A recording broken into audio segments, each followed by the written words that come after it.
On the Warped Tour, inches from the beach, right here with Meghan Wright. How are you today? I'm doing great. How are you? Doing fantastic. Give us a little bit of background, kind of where you grew up and, you know, how you started making your own music. Maybe who some of those musical heroes were of yours. Sure. Well, I actually grew up in Hawaii, which is not too far from California if you if you take a boat or a plane. The next state west, exactly. A little bit of a moat in between. Yeah. A very pretty moat. Yeah. I love the Pacific Ocean so much. So that was normal to you. Hawaii was just like normal. Yeah, You know? yeah. Everybody else, we have to go vacation there. To you, that was just normal. Yeah, I love it. Tell us about how growing up in Hawaii inspired you to make music. Well, the thing that I love the most about Hawaii is the melting pot of cultures that's there. There's just so many people from so many walks of life and so many different countries that it's kind of like a big community that's stemming from just the world population. So you get to hear a lot of different kinds of music, eat a lot of different kinds of food, learn a lot of different kinds of customs. And to me, music is kind of like the universal language that everybody uses to communicate with one another, including just kind of like themselves almost, you know? So I think that it's really beautiful to be in Hawaii and experience all of that. And that kind of inspired me to want to pursue art because I feel like that's a great way to reach out and touch other people. Yeah, that's great stuff. So were there any artists in particular that just really spoke to you as far as inspiring you to want to start your own music? Yeah, so many artists. I mean, I grew up with very musical parents. My mom was a classically trained musician, and my father just like loves rock concerts and bands and stuff.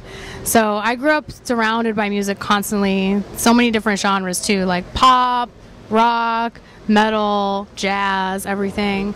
But some specifically that can kind of relate to the music I make now. Influences that I have include Tom Petty, Elvis Costello, Dolly Parton, just like really strong storytelling songwriters that can create a catchy hook and can make their music really relatable to any audience member so that anybody listening can really connect with it. Yeah, what do you learn from somebody like a Tom Petty? Because, like you say, there's so many gorgeous hooks that you can just sing along and sink your teeth into, but then again, he's saying something, he stands for something. What is it about his music that really speaks to you?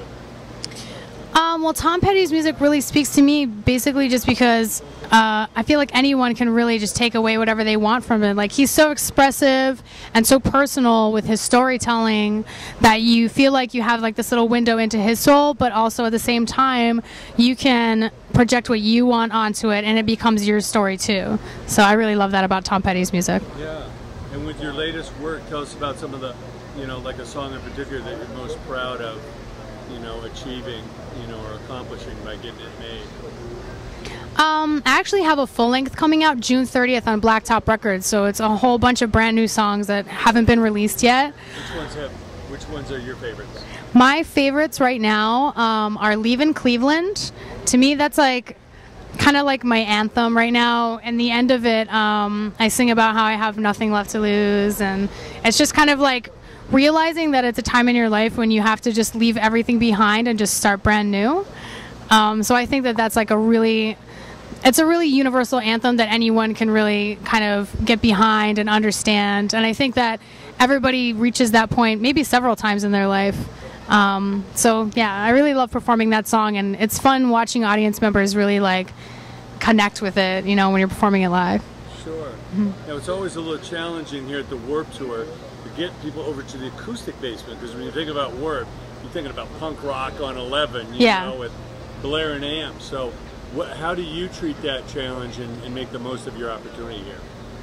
Well, for all of the acoustic basement artists, I think that it's just such a special experience because not only do we have fans of our music that have already heard of us before, but we have people that are just like walking by and will hear what we're playing and they're drawn in by it because it's like totally different than everything else that's going on around them.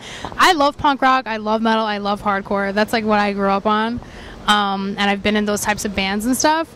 But I feel like there's still that part in everybody where they just really love hearing other people's stories and having that really beautiful, intimate setting where it's just like one person with their guitar just like pouring their heart out to you. So I think that's why a lot of people are really drawn to the acoustic basement stage. That's one great thing about the Warped Tour is all these different flavors, all these different sounds.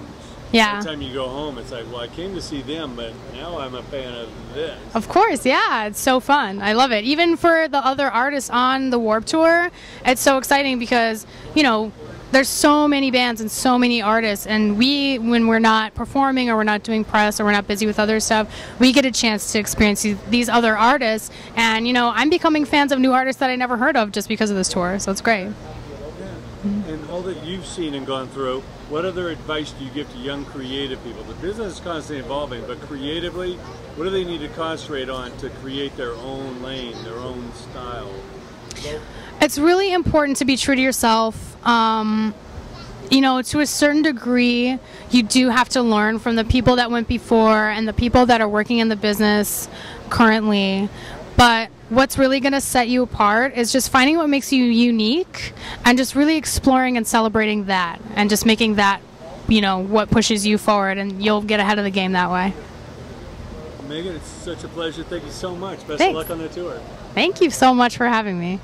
Thank you.